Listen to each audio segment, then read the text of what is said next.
Hey, everybody, welcome to another episode of Cocktail Classified. We are here at Arizona Cocktail Week doing some recordings. I'm here with my friend Kyle.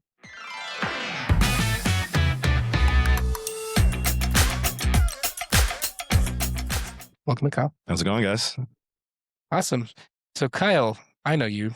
Who are you? Can you tell our viewers who you are, where you're from, what you're doing? Loaded. Yeah, let's do it. Yeah. I'm Kyle Marvé. I'm the Remy Martin West Coast brand ambassador. I am headquarters in Los Angeles, and I do education and advocacy for all of our West Coast markets. So Arizona, obviously, we're here. Washington, Vegas, more times than I can count. Yeah. And they told me Hawaii, but still haven't sent me there. So I think that was like sign on bone. Okay. Are those your bigger markets for the brand? For the Remy Martin brand, California is going to be a really big market. Yeah. Vegas is also a burgeoning market. Arizona, always been great. Seattle, another one. And you know, I think California split up the way it is like two different just things in itself. It's NorCal and SoCal. So yeah. I go back and forth between NorCal and SoCal so much. Yeah. So you travel like up and down pretty much almost every week. Yeah, all the way down from San Diego up to, I just did a casino dinner for Lunar New Year. Okay. That was last week, and that was in Brooks, California. Okay. Yeah, it's really beautiful up there. Where is that? This is good. It's fine. Yeah. I flew into Sacramento. Okay. And from Sacramento, I think we drove about another 45 minutes north. So yeah, for sure. And I know you came to Houston too, right? For some kind of. I was in Houston. Immediately after NorCal. Yeah. Came to Houston for Remy V launch. Yeah. So we did a nice little brunch with iHeart Media. Okay. And yeah, with some influencers, it was great, man. And they went through all the Remy V, so it made me happy. And I love Houston. Houston's great. Houston's it's a great city. It's big. It's just, it is a great city though. It's very spread out. Yeah.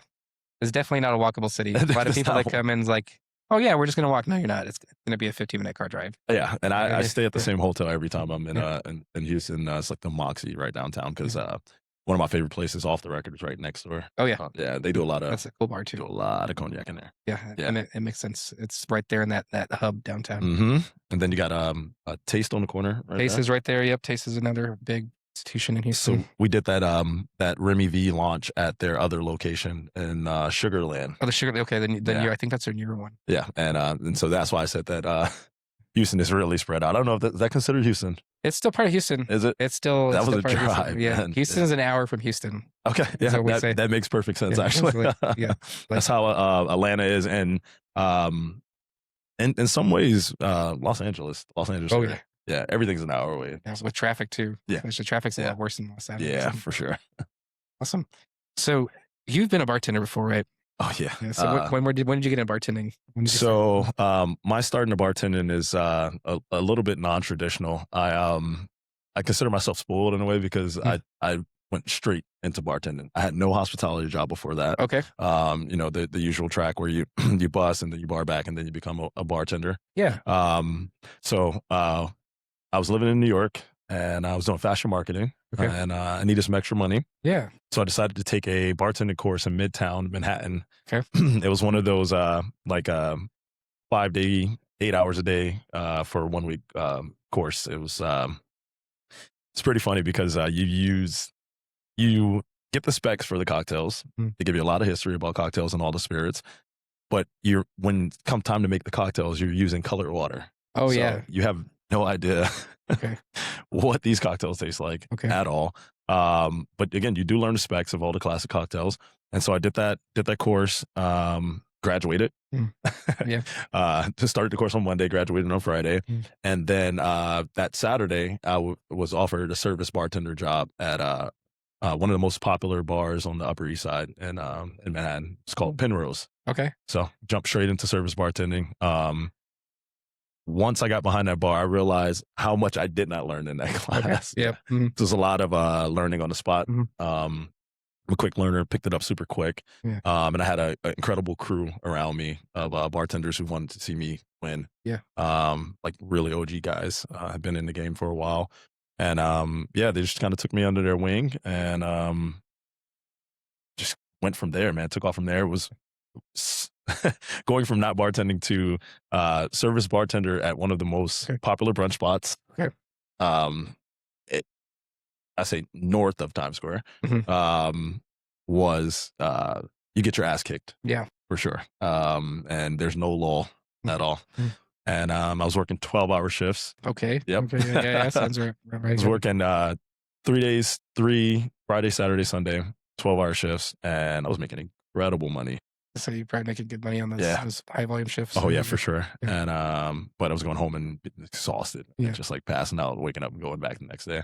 But yeah, it was incredible. That was my start into the bartending world, and it took me a bunch of different places. Met a lot of great people. Kind of fell in love with the craft after that, man. And I actually taught some of my friends who had never bartended as well how to bartend, and brought them into Penrose as well. So I got some people under my wing as well. Awesome. Yeah. How long were you there at Penrose? I was at the Penrose for, I want to say, 3 years. Okay.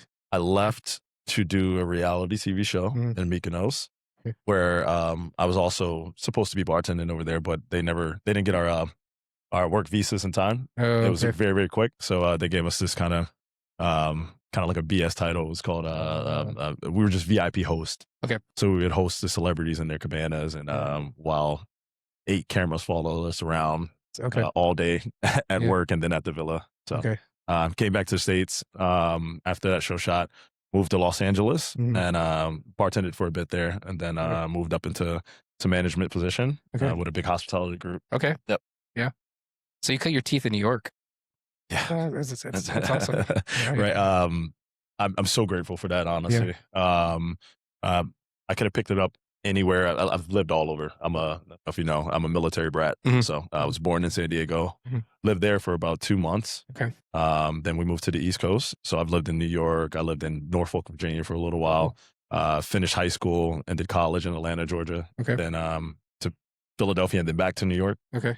And then ultimately to Los Angeles. But yeah, I was really glad that I was kind of thrown into the fire with the hospitality industry and bartending in New York, because I feel like it made me such a strong bartender. Yeah, for sure. That seems like the traveling too and the moving around where you're living, you've had a big cultural diversity. Oh yeah, as far as that's concerned. For sure. Yeah, I mean, me myself, I'm Black and Puerto Rican, so I got a little bit of diversity going on myself. And just New York is the melting pot. I think living in Los Angeles, I realized how spread out it is not just geographically, but just the pockets of like diversity. Yeah. It doesn't mix as fluidly as New York is. So everybody kind of stays in their neighborhood, right? Yeah. Well, for example, I live downtown, about 2 blocks away from crypto. Okay. And where the Lakers play. Yeah. We follow each other. I'm a huge Lakers fan. Yeah, for sure. Literally walk over to the game. Yeah. But I cannot get my friends to come down and visit me, man. Okay. Yeah, I cannot get them. We have to meet at like a neutral point. Heard that. Yeah, man, it's pretty spread out. So. Okay. Awesome. So which of the cities are your favorites that you've lived at? Oh, so I get asked this question a lot. Yeah. Living in New York and now living in Los Angeles, people always ask me, what do I like better? It's apples and oranges. Yeah. New York just had a blizzard last week, and then I think they had one 2 weeks before that. And I just see all my friends and family back home and looking at the them posting on Instagram those like the weather or the temperature, and they're all bundled up while I'm on my way to the west side in Los Angeles. So the weather obviously is better. Something about New York's energy, man, that's just it's incredible, man. You just it's kind of like it's palpable. You can feel it. So again, I mean, I take great things from both of them. Yeah. I love visiting both cities. I don't see myself living in either. Personally, really, I like Houston. I like where it's at, but I like Denver would be the other city I'd probably live at. Denver's a good time. Cities. Yeah. Houston. At one point I considered moving to Texas. I think everybody had those. Everybody in Los Angeles had those pandemic ideas of moving to Texas. Man, I was gonna get out of Los Angeles, go to Texas. I had so many buddies move to Austin. Yeah. Yep. Had a couple buddies move to Dallas. Okay. Yep. No Houston, but like I said, man, I just love Houston, man, and food is incredible. Every time I leave Houston, I feel like I'm 10 pounds heavier. Oh yeah, Yeah. yeah. We got a really good food scene. Oh, for sure. Underrated, I think, in my opinion. Yeah, Yeah. absolutely. Everybody thinks about Dallas and Austin, which makes sense with the Yeah. weather, but Houston's kind of like we are the fourth largest city in the U.S., but people forget that we have, or don't realize we have that bit of an F&B scene. Oh yeah, for sure. Yeah. Incredible too. And you guys have a pretty good cocktail scene too, man. Yeah. The trade there, they're so eager anytime I'm in the market. Especially with this new launch with Remy V, they were super eager to learn about the product and taste it. And like I said, when we did that Remy V launch 2 weeks ago, a week ago, traveling ambassador time. Yeah, I get you. Yeah, for sure. Yeah, man, we went through all the cases there. Yeah, awesome. That was great. Yeah, Houston's kind of going through the changing into the newer guard is coming in. Mm-hmm. And like us older mid guard are starting to like phase out or starting to do other projects or stepping into ownership or stuff like that. So it's very cool to see the dynamic change. Absolutely. When I go out to bars. Yeah. There's a lot of new faces. I'm like, I don't know who you are, but let's talk. Oh, for sure, man. And it's always humbling seeing these new young bartenders, man. Yeah. It's great. Awesome. So kind of going back to your role. So you bartended in New York and you kind of floated around. Mm-hmm. What pushed you into, so you went fashion, bartending, to the TV show, the bartending. Mm-hmm. What pushed you to get into brands? So I kind of feel like it was like just kind of like the natural progression. I've always had a knack for branding and marketing. I feel like I've done a pretty good job of building my personal brand. Yeah. So I felt like that the skills that I have would be best used in the workplace with the brand. I was actually, it kind of came to me. I had a buddy that worked for Tequila Comos. Yeah. He was doing some brand work as well. Okay. And he introduced me to someone who was trying to help Remy Martin find a representative on the West Coast. Okay. Well, initially when we started, we were agency. And then I quickly learned how volatile the supplier side is. So we were agency, and then 6 months in, the agency contract was up. And then we had to re-interview to go internal. So, and then that was about a month before we had another reorg. Okay. So I've seen a bunch of reorgs since I've been on the supplier side. So that was a big surprise for me, just how you have to stay on your toes in this and on the supplier side. But I felt like it was just kind of natural progression to move from behind the bar and then management into the supplier side. Okay. Yep. Awesome. What advice would you have for someone, like you said, like the volatility of it? Would you have any advice to someone who's like just getting into it and like, like where we're at right now with the market? Do you have any advice for anybody like? Well, I'll say that I came in at an interesting time. I came on the supplier side after the pandemic, those pandemic highs. All brands and were experiencing like historical highs. The like late quarantine and then shortly thereafter. So I came in at a time when we were on the downtick. Suppliers had distributors had brought in a lot of product and they were sitting on a lot of product. So numbers were down year over year. And that's across all brands. So I had to learn how to stay even, and not be reactive, and think with a long-term mindset, and not so much look at the short term, and do what I can to contribute to kind of help that out. And with me on my side, it's just education and advocacy. The more people know about cognac as a category, I'm doing my part, the better it'll get. And cognac is such a beautiful product. Full transparency, before I started with the brand, I didn't really know much about cognac. Okay. I had like the general stuff, but I was a heavy tequila drinker, man. I was a heavy tequila drinker, man. So as I learned more and more about the category of cognac, I just fell in love with it, man. It's just something so incredible about it. And I mean, tequila and cognac have a duality though when you start talking about it, because it's terroir driven, right? It's specific. They have AOC in France, and you have the CRT and tequilas. Yeah, there's some overlap there, definitely. And then when you obviously when you get into the reposados and añejos, you have that aging component.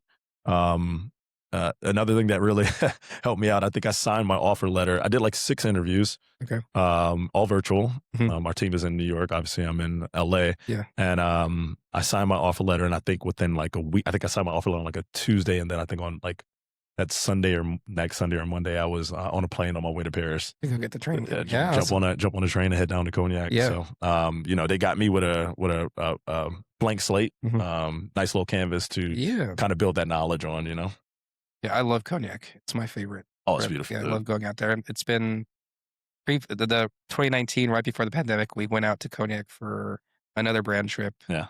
We're there for a week, and it's just like I think that's where I'm going to retire if I Oh yeah. ever retire. Honestly, it's a nice place, man. Uh, I remember just being so excited on that train going down. I think it was about 2.5, 3 hours Yeah, by it's train. And some of the other ambassadors were sleeping. Yeah. I could not go to sleep, dude. I was just like so excited, just watching as those the city landscape slowly Yes, turned into those rolling hills, and then it just got more green and green and green, and then we finally got to Cognac, and it's just stepping off that train was something that I'll never forget, honestly. Yeah, it's super green, and I remember all the yellow flower fields. Oh yeah, for They sure. were in bloom. Yep. You're just flying by on this Uh-huh. train that's going super fast. And we got there at a good time. It was about, I want to say, a month and a half after harvest. Okay. Yeah. I think that year was a late harvest too. You know, with all the climate change stuff going on, Yeah. it varies. So yeah, we were there about a month and a half after harvest. Okay. Yeah. We went right before, like a week and a sick. half before the harvest started. You guys get a chance to walk through the vineyards? We did. Yep. It was great. Were you Seeing the grapes. there with a Masson Ferrand. Oh, nice. Yeah, all their facilities. Yeah. Great. So definitely trying to get back. It was a bit of a short trip, so we only got a chance to tour our maison. Yeah. Definitely want to go back and check out some of the estates and maisons of the other houses. Yeah. And that's the other thing about Cognac is that while it may seem like other categories, competitors in other categories, they're like kind of bludgeoning each other for market share. Yeah. With Cognac, you know, I feel like it's more fraternal. Yeah. You know, the more eyes that we can get on the category, especially with our category leader, with Hennessy, sometimes we go on accounts and you know, you'll get owners and they'll compare or kind of rank where the cognacs are. And one thing that we don't do is we don't disparage competitors at all, right? We want to highlight the differences in house styles, and the differences where you pull those grapes from, the different crews, and there's so many different components that go into it. And it's like like a preference, like you have a favorite pizza shop. They both make pizza, but you know, there's subtle differences that makes that your favorite pizza. Exactly. And the same thing with cognac. It's just that's for sure. And like even like they get along with each other, all the different producers. Like they absolutely. like Alexandre, I love him from San Fran, is just like he meets with like the team at Remy and the team at I'm sure Martel and all them like meet and they do their conversations. I'm sure he's shared a meal with Baptiste. Yeah. So it's real cool. Like if you haven't been to Cognac, I definitely like try and get a trip out there, or even on your free time. It's beautiful. Oh yeah, definitely in October is when I went. Like right there before harvest or after harvest. Like it's perfect time to go. Yep, definitely. We're gonna try to get back this year. I know we'll talk a little bit about BTA. So we're gonna try to get back over there when the competitors go out. Yeah, for sure. Yeah, awesome. Cool. So we talked a little bit about your role, where you've been at. So you do more, is it more trade advocacy or marketing, or how does it like consumer marketing? Like what is your role? So it's a bit of everything. So first and foremost, we do education and advocacy. So that is the crux of everything that we do. I split the country with another guy named Kyle, and Kyle's in Chicago, and he does the eastern half of the United States, and I do the western half. So we'll go to markets like even here. A lot of what we're doing is just trying to educate people, trade, and consumers. Like last night we had a carnival. Yeah, the carnival. And I actually didn't realize how consumer focused that was. So a lot of it was showing that new product and giving education about that Remy V. So that's the biggest slice of the pie, is the education and advocacy. We also help with cocktail ideation. We create and execute some of our larger trade events, some of our larger consumer events. we'll be actually doing for the third year in a row. We'll be working with a big hospitality group to do Coachella and both weekends of Coachella and Stagecoach as well. Cool. Okay. So heavily involved in that. It's I just love for someone who gets very bored easily. I love my job because it's always something new. It's always something fresh. I get to talk to so many different people. I get to travel, obviously, stacking up those sky miles. Yeah. And so it's always something fresh and new. It could be one thing one day and then another thing, a completely different thing another day. We work really close with the brand team in New York as well too. So they lean on us for a lot of ideas. We are the eyes down here and the feet on the street. We, in our position, we get the benefit of seeing trends as they start. Consumer drinking trends, where cocktails are going. We get to one day I may just be sitting at a bar all day, just chatting up with the bartenders, doing a little consumer sampling on some Remy at the bar. The next day I may be on calls from 8 a.m. until 5 p.m. So I'm very grateful for all of it, though. I'm learning so much. So mumuch. Yeah. You definitely I enjoy sitting and talking with you. You're very knowledgeable with your stuff. So we've chatted a bit. And I do definitely could see that the bartender's in you because you enjoy the whole reason I left back house in the kitchen because I love my solitude and seeing the same faces every day by day. But then I got tired of it, so I hey, I want to go bartend. That's when I jumped in front of behind the bar and talking to people and it's always something new each day. So it's funny. I don't know if I was always a people person or if bartending developed me into a people person. I just love to talk to people, man. I love to listen to people as well. So that helps me a lot in the shop. You would think as in this ambassador role that it's more you're talking to people. But even the way that I structure, we just had a distributor training with inside sales for our distributor here in Arizona. That was earlier this week. And I just let them know, first thing I let them know is this is not going to be a lecture. I like to keep my trainings conversational. I want you guys to interact. That's how you're going to connect with our product. We have, for example, we have recognized tasting notes, right, as a brand, even down to how we would describe visually how the cognac looks when you hold it up. So I keep those on tuck, and I let them know, I disarm them. I say, I want to say everybody's palate is different. It's a composite of your tastes and your experiences and your memories even. And I say, you can yell out anything. I want you to be able to identify things in there. And then I can tell you what we recognize as brand tasting notes. So I did a training once and after I said that, somebody yelled out cotton candy. So that's a new one. I've never tasted cotton candy in our cognacs, but they will remember that. They will remember that. Yeah, for sure. I find even talking cocktail descriptions, there's certain keywords and it's that cocktail's going to sell more because it's a word. Oh, for sure. Yeah. Or if the bartender, you train your bartender oh, it's going to smell like this or it tastes like this. So, what I try to do is I try to turn every person on the trade side into an ambassador, to a mini ambassador. If I've done that, if I've left them with some knowledge that they will remember and be able to impart onto the customer, they have the most important. People behind the bar are what I consider probably the most influential in our industry. They are DTC, direct to consumer, man. So if you can get them on board, get them to not only enjoy the product but retain some of that information, then it's a win in my role. Yeah, for sure. Definitely a win in my role. Awesome. Yeah. So since we're here at Arizona, let's talk about Arizona Cocktail Week. Oh man. Is this your first Arizona Cocktail Week? This is my second. So my first was not last year, but the year before. And again, so the the world that I came from, I didn't really travel to a lot of the trade events. Like I didn't go to Tails until I was on the brand side. Okay. So Arizona Cocktail Week, Portland Cocktail Week, all of those really fun big trade events were kind of new to me. Yeah. So I didn't know what to expect the first time that I came. And I feel like a vet now. Okay. I feel like a vet now. And this is only my second year. Yeah.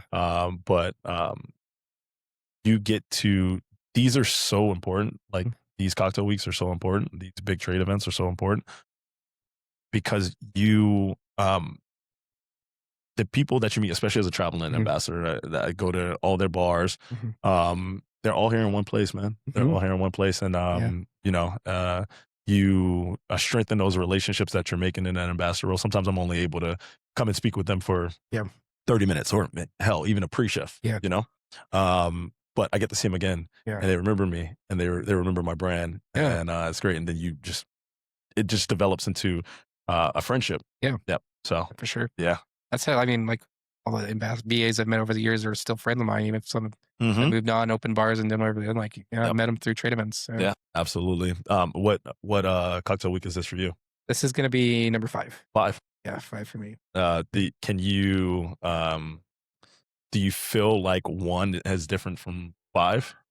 Yeah, I mean, you definitely can see the growth. Okay. Yeah, like even when we were just talking with Lauren too, is like you can see the growth year over year. What these guys are doing. Yep. And like Aaron and like we just saw Ross pass by, running around nonstop for the entire week. Yeah, they literally just watching Ross by.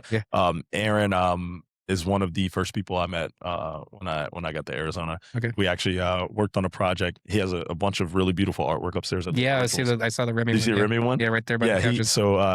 He worked with an artist and they had like a really great idea to do kind of like this futuristic centaur. Yeah. Our logo. Yeah. So it came back.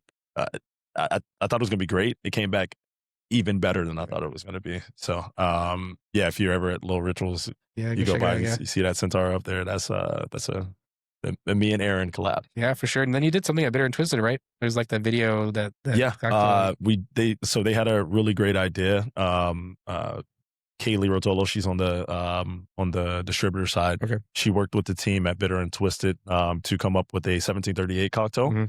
And they wanted to kind of do something new with how they wanted to market this cocktail. So they decided to do a music video. Yeah. They made a song and then they shot the music video. They debuted it a couple days ago. And I mean, it was I didn't know what to expect. I knew it was going to be good. But again, I had no idea what to expect. This is the first time I've ever seen anything like that. And it's so creative. First off, cocktail was phenomenal. That team over there is great. And I had just actually did a training for them. I landed in, I got to Arizona a little bit before Cocktail Week started. So I was doing a bit of a market visit, hitting up some of our accounts, doing some trainings. I landed at the Phoenix airport. The distributor came and picked me up from the airport and we went straight to Bitter and Twisted. So pulled up at Bitter and Twisted with my luggage and everything. And we just jumped straight into a training we did in our core portfolio.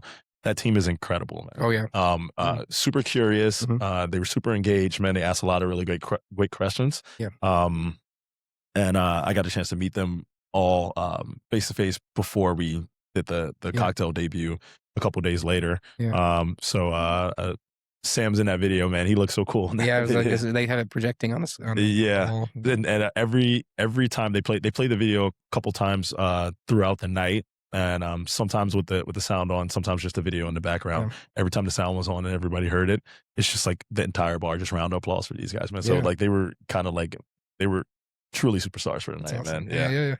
Yeah. Thanks for reminding me because I have to go get their autographs. It's pretty cool. I watched it yesterday, but we were there for an event. Yeah, they had a little QR code. The QR code on the menu, man. Did you get a chance to try the cocktail? I have not tried the cocktail yet. I got you. They showed us the video. I got you. Definitely. Sure. Maybe this weekend though. Yeah, it was the end of the event that we were at shooting. So yeah, for sure. If you're here in Arizona Cocktail Week, go check out Bitter and Twisted. That cocktail's phenomenal. And you're doing top bars tonight. Doing top bars tonight. Who do you guys get partnered with? We're with Sip and Guzzle. Oh, okay. Cool. Yeah, so we got a really cool concept. We actually just did a seminar with them yesterday. Yes, that's right. It was upstairs. Upstairs at Little Rituals, and they were talking about dueling concepts. So if you're familiar with Sip and Guzzle, they are 2 different concepts. Yeah. So we're going to be doing something really cool with them at Top Bars. Yeah. I'm excited for the cocktails that they made for us. Yeah. When we were at BCB, Luis and I went to Sip and Guzzle. Yeah. Our best experience I've ever had in Really? New York. We also knew Dre, and she gave us the homie hookup. So nice. we got to sit and shine. Yeah. Because they were booked. So right there at the booth. So we were able to order from both bars. It was great. Sick, so bro. we got ordered from each. Was that your first time there? Yeah. Oh, nice. So a really great experience for the first time. Yeah. Even though we didn't get to get in, we still got to see Sip and then Guzzle upstairs. Yep, absolutely, man. So you definitely got to stop by and come try these 2 different concepts that they have using our product. Yeah. Well, definitely the team will be around tonight. Yeah. Excellent, man. Cool. So Arizona, like we're here. It's exciting. It's exciting. It's been growing. Are there any favorite events? Is Top 50 your favorite event, or any favorite things that have happened the past 2 years? I know we don't get a chance to go to everything. Yeah. Obviously on the ambassador side, with we usually use these weekends to do full portfolio. So not just Remy Martin. So we have our other products under the Remy Cointreau umbrella. So we did Mount Gay. Mount Gay just launched an innovation, Mount Gay Silver. So we did something over at Highball. We have our Remy V pool party that's coming up. Another innovation from our portfolio. So I say that to say that we don't get a lot of time to go to all the events that we want. I would have to listen. I love Top Bars, man. I love Top Bars. Just seeing all that talent in one space, man, and them coming up with such cool, like, creative things, and then all of the homies are in one spot. Yeah, all the homies are in one spot. So, you really take this time to connect, and then also exchange ideas. Yeah, exchange ideas, which is a really big thing with these trade gatherings. Is that you get to commune, and then you get to see what's going on the other side of the country with really reputable bars and OGs in the industry. And so mostly just really great exchange of ideas here. So Top Bar is my favorite. Top Bar's your favorite? Yeah. The first year I was here, we the bar that I used to own, we were there doing Top Bars, and then the following years now we're on the other side. Oh, nice. Yep. So I haven't I'm thinking about changing my flight because I haven't done Slinger. Oh yeah. I haven't done Slinger. So we're supposed to leave around the time that Slinger is going on, so I might change my flight to the next day so I can go check out Slinger. Yeah, Slinger's worth. I would recommend. Yeah, it's a fun competition where they structure it. Yeah, definitely. I think that's the book end of the events. Yeah, it's basically the end of it. Yeah. So I feel like I definitely stay for that. Yeah, for sure. So speaking of competitions, let's transition into Bartender Talent Academy. Bartender Talent Academy. Tell us about it. I know it's Bartender Talent Academy is an international competition that we host every year. So you have talent from all over the world that we do regional competitions, and then we have our national, and then the winners from the national will go to France, to Paris. They fly into Paris, and then they go down to Cognac to compete against the other international winners. So this year, the competition is going to focus on batch cocktails for VSOP. In the past years, we've done riffs on classic cocktails. We've used it to try to find a new hero cocktail for the category. Yeah.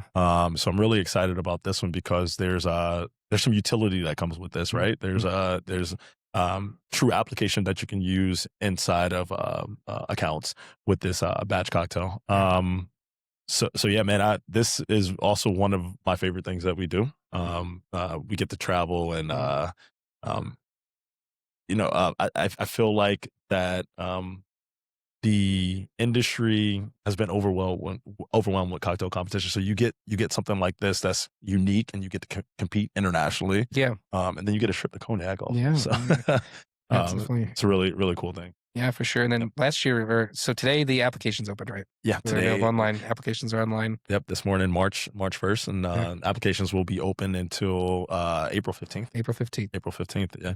So a good amount of time to get in there. Think of some really cool ideas. We will be doing some traveling. Kyle and I will also be hosting a couple of webinars. If anyone is interested on getting more information about the competition, we'll do a little brand overview about Remy Martin as our house. Yeah. We'll do a little category overview, and then we'll talk more about VSOP. So applicants have a good idea about the tasting notes of VSOP and what makes it different than other VSOPs and all that good stuff. Sure. And we'll be sure and put the link in the bio for this show so people can.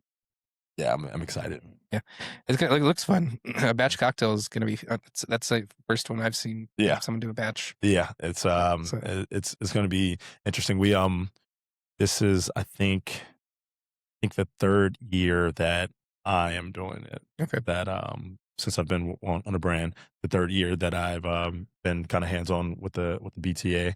I always tell them the regional winners. I was like, got to bring it home. We got to bring it home back to America, man. So we kind of have Kyle and I kind of have a horse in the race.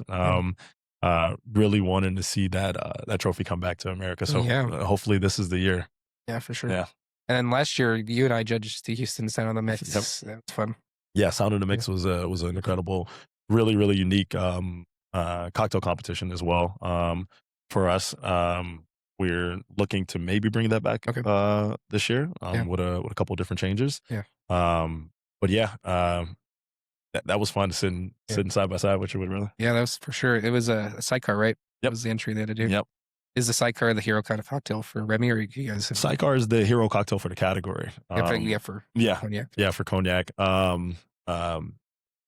I've challenged some of the trade that I work with to really take their time and help us come up with a new hero cocktail.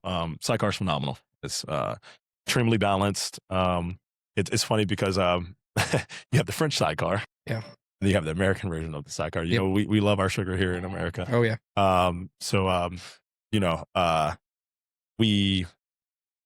The French sidecar is a little bit more dry on the palate. Yeah. And when I first started with the brand, I was using those specs. Yeah.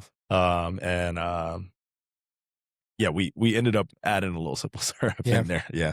About quarter ounce of simple syrup. Have it perfect. Yeah. For sure. Like, since you cut your teeth in New York, you probably have more of a drier palate training. Mm-hmm. But here from the South, we have a sweeter palate. Oh yeah, it's definitely for sure. it's fun. Every time I go to New York, I'm like, oh, this could use a little bit of sugar, but then also like I've trained my palate now. We're like, I know what to expect.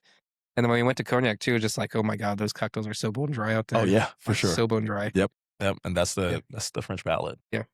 Yeah, and that's the other thing is that not only do I get to see the differences in trade and service as I travel, I also get to see consumer preference across regions. So that is another cool little thing that I'm able to take some of that information back to my home market and to some of the accounts, and also roll it up to brand and share those ideas with the other people on my team. It's very wild. Like you said, taste is varies by person. So it's definitely regionally too.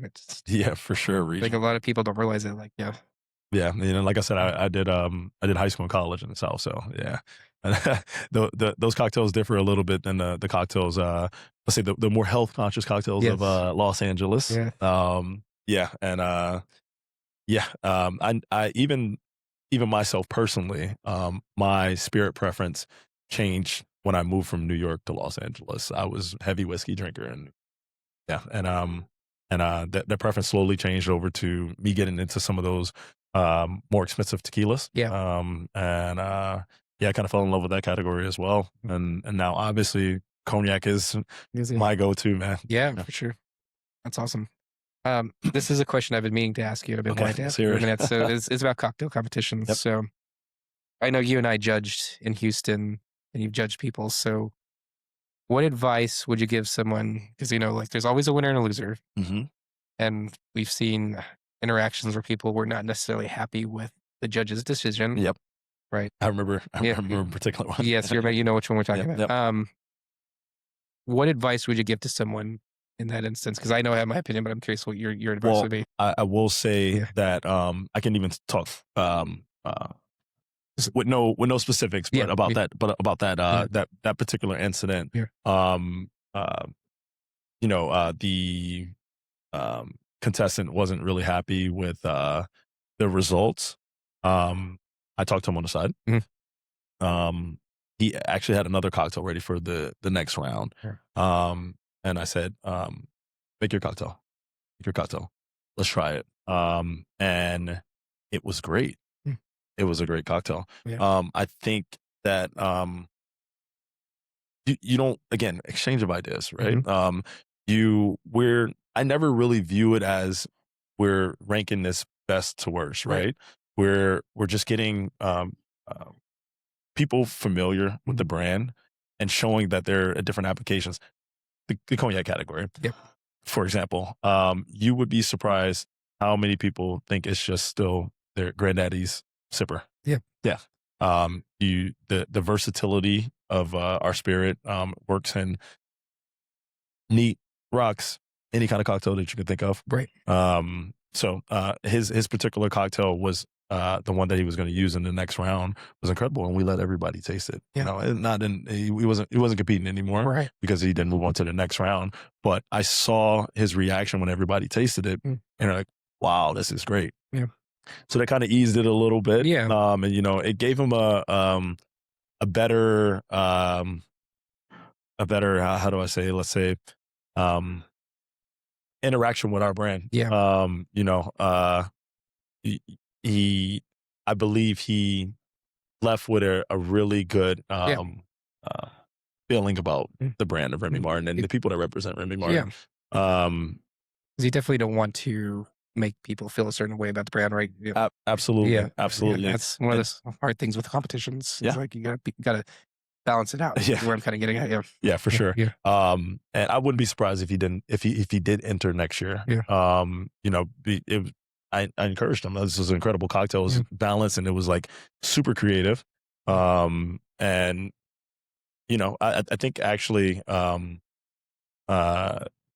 he could possibly win if we run that competition back next year. So you know, year after year, man, as long as they walk away with a good feeling about the brand, I encourage you try again next year. Yeah. Frank, let's keep going, you know?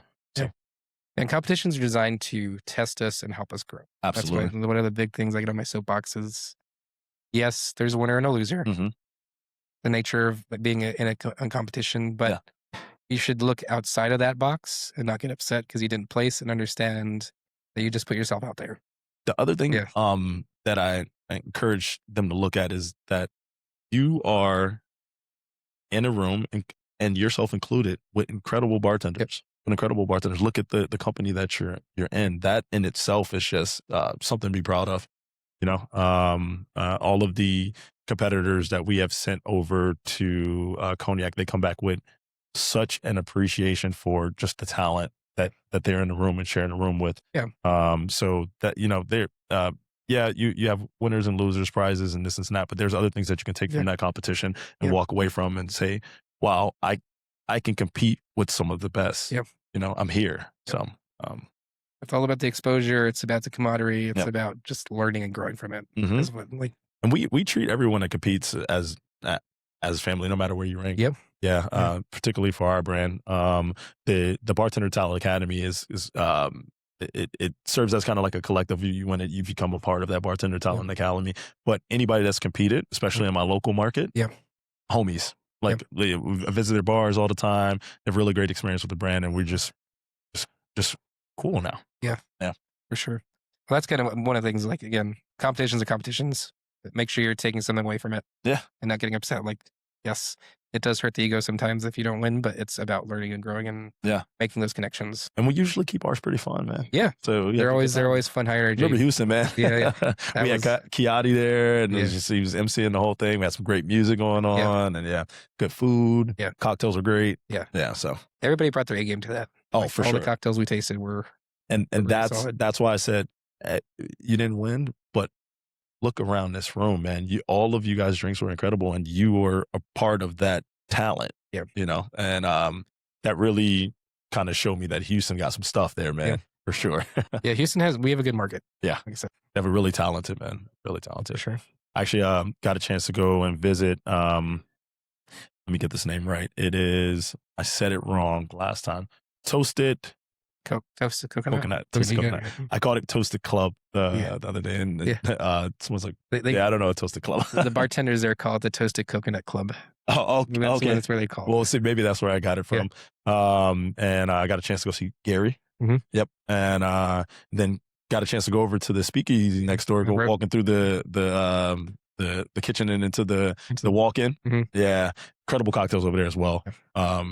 Tiff really did a great job with that cocktail. Tiff, they have a good program there. Tiff did a good job, and then our entire team they're all solid. Yeah, for sure. Presentation, taste, everything. It's just like the whole vibe in there is super cool. Yeah, for sure. So kind of transitioning into, I know we haven't talked about the spirits. So let's talk a little bit about the spirit. Absolutely. So I know we've had Alexandre come in. He's talked about the categories itself. Let's talk a little about Remy, and like what makes Remy unique, and like your processes. I know the AOC manages a lot of it. Yep. But it's still local to the microclimate of that specific house. So we are this year 302-year-old company. So we are one of the older houses. One major thing that you will notice on the bottles is that all of our bottles say Cognac then Champagne. So that is going to be one of the major differences between us and the other major houses is that we pull those grapes from specific crus, and those crus are going to be in the interior region of Cognac. Okay. There are two different crus. It's going to be Grand Champagne and Petit Champagne. Okay. And that combination of grapes from those two crus makes Cognac then Champagne. So that'll be on all our bottles. We exclusively only do eau de vie from Cognac then Champagne. It has to be at least 50% grapes from Grand Champagne. Okay. That ratio can be whatever as long as that's the baseline. We also do another process that's called distillation on the lees. So you do have some houses that do that, but for all of our cognacs and all of our eau de vies, we distill on the lees, and distillation on the lees is basically you're leaving all that organic matter, those dead yeast cells, the grape skins. You're going to leave that in the distillation process. And we distill twice on copper pot stills. You have to do that for the category of cognac legally. So we do that distillation on the lees, and that creates really robust, big body eau de vie with great aromatics, and it's perfect for aging. So yeah, those are two of the major differences of our house. We also use for our barrels.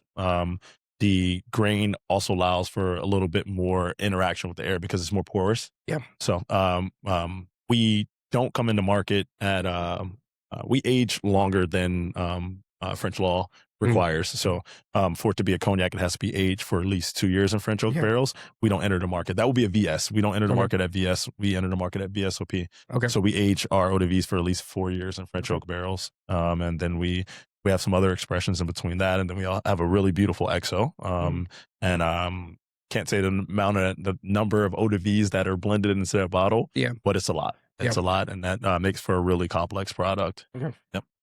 And the 1738 is what is that? Technically, 1738 is going to be a VSOP. VSOP too. Yeah, those the youngest in there is going to be a 4-year, but that average age is a little bit higher than our entry VSOP. Okay. And the eau de vie is going to spend time in different barrels. Okay. Yep. Okay. Cool. Yep.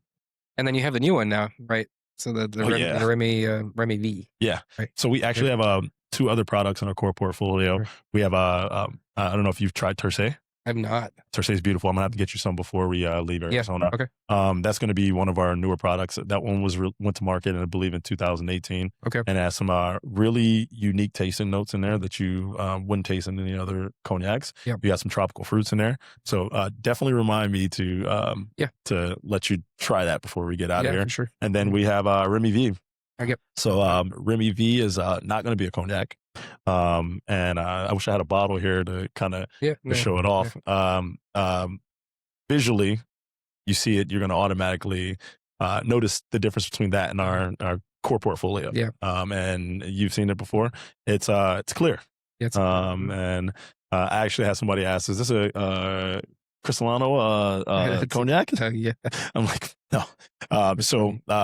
It's not going to be a cognac. Yeah. It's not aged at all. It doesn't go in barrels at all. So it already can't check that box for cognac, but it's going to be grapes pulled from the same region. Okay. It's going to go through the exact same process. It's an eau de vie. Yep. And it's still going to be blended as well. Okay. And then bottled. So you're going to get a lot of those flavors that you get from those tasting notes that you get from the barrel aging are not going to be present in it, but you're going to get some really beautiful ones that you also don't get in our core portfolio. You're going to get some of those citrus notes. You're going to get some of that mint. You're going to get I noticed like a big brioche Oh yeah. Yeah, and then Like that, like kind of buttery, biscuity. absolutely, Yep. yeah, Mhm. and it's a really beautiful spirit. I have like a kind of a personal connection with it. I've been working with some people from our brand team on this product for this relaunch of this product because we had a previous version and it was a little bit higher ABV, came in a little bit hotter, Yeah. had some different notes present in there. So we dropped the ABV by 5%. It's 35% ABV now. But on this reformulation, we did a lot of like testing in California, so my home market, and we had some people from our team come out and we did like consumer focus groups where we're out in Encino and we're sitting behind one of those two-way mirrors like SVU. Yeah. And then you have a bunch of different trade groups and then tell us what they feel about the overall category. And then we had a cocktail strategy that we were using before with the Remy V, and we were letting them try some of the drinks, man. And it's incredible the things that you hear when they don't know that somebody's sitting on the with the brand on the other side. So the incredibly honest opinions. Yeah. And that was good because some of the opinions changed from all the way on this side when you initially started just asking about the category overall to actually getting the liquid to their lips and tasting these cocktails and just their mind being blown. Yeah. So that was a while ago.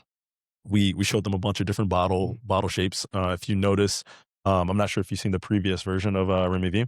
So it looks similar to our VSOP silhouette. Okay. Yeah, same silhouette. It's going to be frosted as well, but it's just going to be clear frosted. Okay. It's a really beautiful bottle. Yeah. But we've switched the bottle to something a little bit more unique for Remy V. Yeah. And not using that same silhouette as VSOP. So even down to that, I was present when they were trying to go through the different bottle types. Yeah. So I've seen this reformulation or this relaunch of Remy V in its infancy. Yeah. And then we used California, Florida, and Nevada as a pre-launch test markets. Okay. Yeah, so we did a couple of launch events. I would say maybe October 2024. It's just being released nationally now. Okay. So I've been working with the product for a while, and I feel like this really unique connection with it. People on my brand would call me the Remy V guy. Yeah. Yep. So it's just kind of like seeing my baby go off to college now. Yeah. Man. It's definitely a cool bottle. It's very like retro, Mhm. like the coloring and everything you got in there. Very Miami-esque. And even some of the brand imaging. So it's meant to be bright, energetic, high energy. So yeah, the bottling definitely speaks to that. The packaging speaks to that. Some of our marketing definitely goes right along with that. Even tomorrow, Monday, we'll be doing a pool party. So it's definitely for that daytime moment. It's great, man. It works really well in cocktails. I love how the liquid tastes. Just neat. I can sip on it. You're outside, you put a big rock in there and just sip on it. It's just such a great product. Yeah, the pour you gave us last night at Carnival was really good. Yeah. Chilled with the grape. Yeah, definitely. So we suggested that cocktail strategy, it was part of our cocktail strategy. We thought it would be cool to come up with kind of like a shot ritual because it is, again, that high energy moment spirit. So something so similar to we used the tequila lime salt as kind of the inspiration behind that shot ritual. And we wanted to use the raw material, so grapes. Okay. Yep. So you put that Remy V bottle in a bar fridge, your home fridge. You chill it. You don't want to chill it by shaking it with the dilution. You don't want to add more water to it. You just want that. You just want it to be chilled and the product just be what it is. And then you take some chilled white grapes. You can keep those grapes right in the same refrigerator. Pour that shot into a glass. Take that shot and immediately follow it with that chilled white grape. It is incredible. It was delicious. So we went through so many grapes yesterday. Yeah, I was gonna say, you got a lot of there. Oh yeah. Cool. Yeah. We've also been using it in nightclubs, some of my nightclub accounts in Los Angeles. How white spirits perform in bottle format in nightclubs. So I've been doing something where tequila's king in California, especially in that nightlife space. Where we have VSOP bottles in our section, and then we'll also have Remy V, and we'll have them chilled. And then we'll pour the shots and then we give them to the girls. And we had them go through a whole case. Yeah. And that's 6 bottles. Wow. And they wanted to know what tequila that was. Yeah. And I said, no, that's Remy V. That's our new product. That's Yeah. okay.